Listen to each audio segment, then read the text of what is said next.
little drive video. Sitting in an idle, we're just under 30 pounds out of oil pressure, we're over the charge, half tank of gas and about 170 degrees. So we're gonna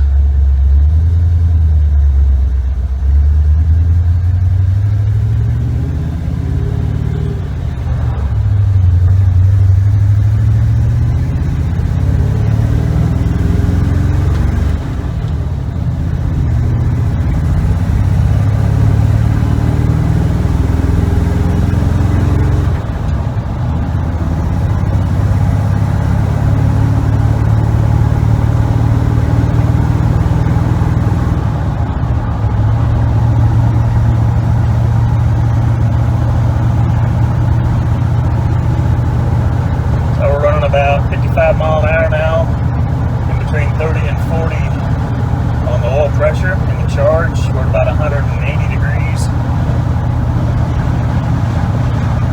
Sorry about the wind noise, it's a little windy here in Kansas today.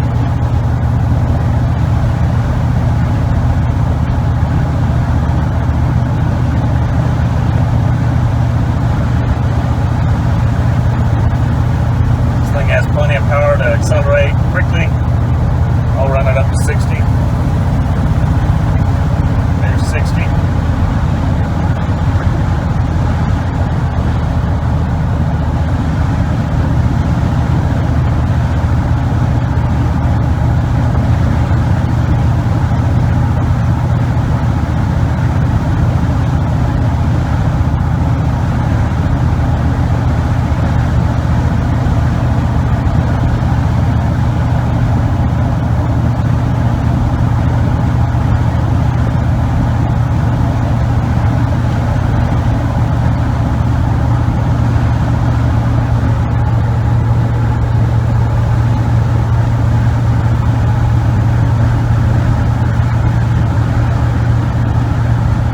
Coming up on my turn here.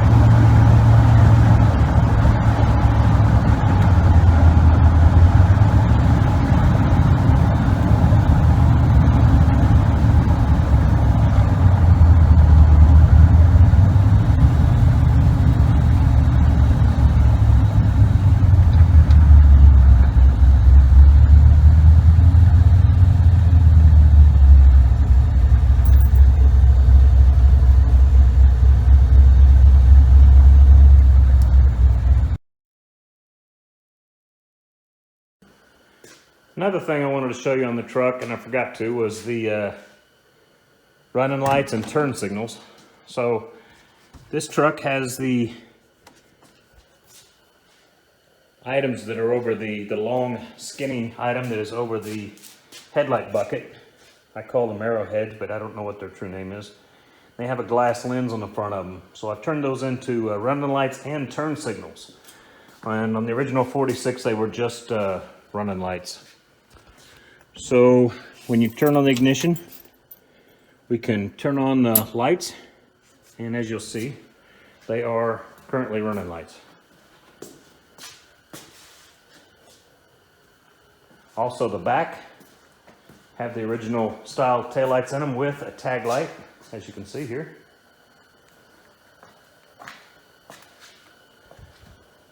And when we turn on the turn signal on the inside, you'll see an LED that lights up inside of this, telling you that your turn signal's on. This will not auto cancel, but you can usually see that light to know that you've got your turn signal on. And as you can see out here, it's pulsing between the turn signal and the running light. And tail light is doing the same thing.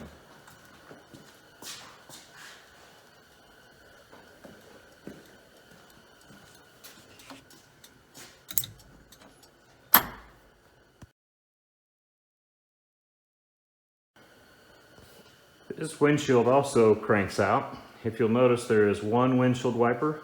It has been converted to an electric windshield wiper. The old ones used to be vacuum. This cowl panel, as you've seen, opened earlier with the vent with that lever.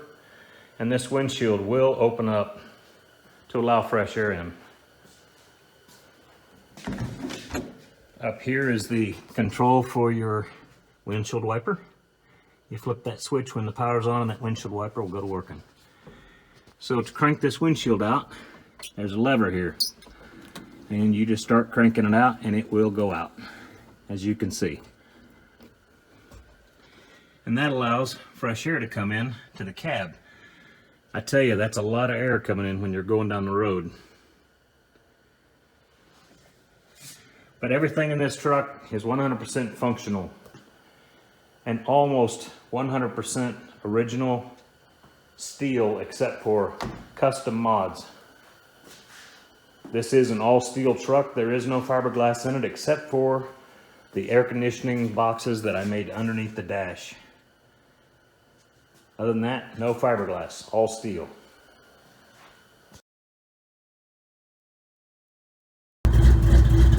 Wanted to show you what the headlights look like on this at night.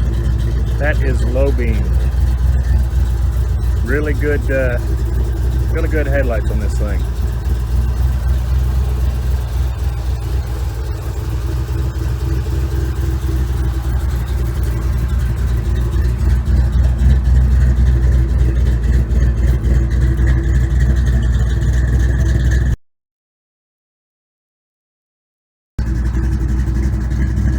Getting ready to put it on the lift for the last time before I put it up for sale.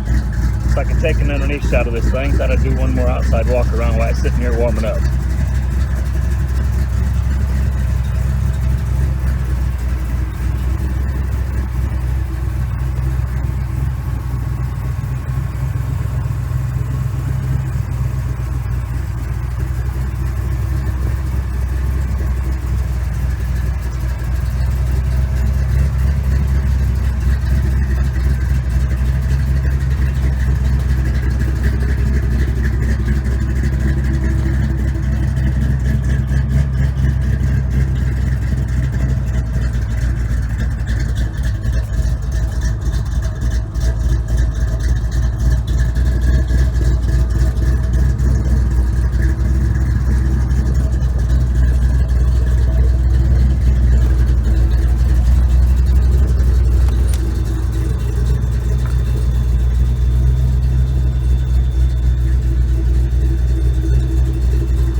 Okay, I got the truck up on the lift. We're gonna do a quick underside walk around video so you can see how clean this truck is and see why I show it with mirrors underneath this truck. It is painted underneath just like it is on the top with the pewter, high gloss.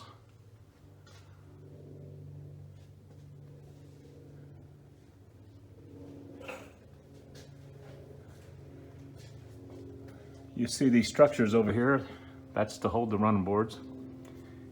This main structure here that you see beefed up is the one that holds that step plate so that you're stepping on that much structure to hold the weight and we're not creasing the running boards. There's the master cylinder and clutch slave and booster for power brakes. And it's under the cab and the pedals go through the floor. Right there.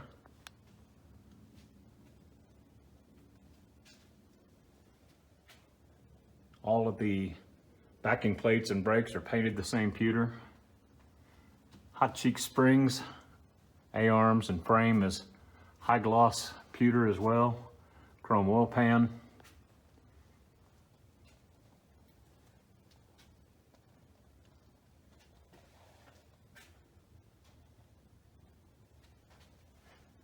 These are the assemblies that I built off the frame to hold the front bumpers to bring it in.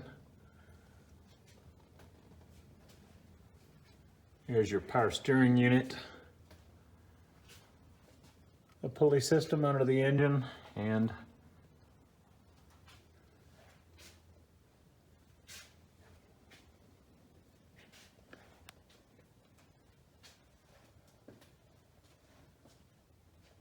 so I wanted to show you this pulley system that you see right here. That pulley system allowed me to use the existing 1946 Chevy truck brake in the correct position it was supposed to be originally. and still allow me to use the parking brakes on the S10 custom frame that I made.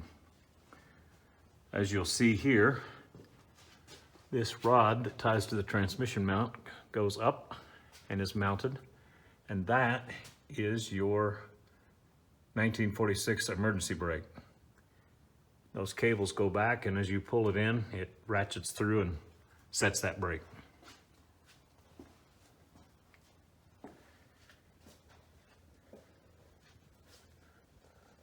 Over here is your battery, and on next to it, under the running board, which you can't see unless you bend down under the truck, but you can access it from under the running board, is jumper cables and main power source cutoff switch. When I store them, I always turn the power off the batteries. This truck has been done with lizard skin undercoating, and then painted the same pewter as the truck to protect it all. The bed on the underneath side is just like the top. It was done in about 16 coats. Now the top side was buffed and sanded and buffed between each coat. The bottom, I just wanted to seal it, but it is buffed one time, so it's just as shiny and glossy under here as it is on top.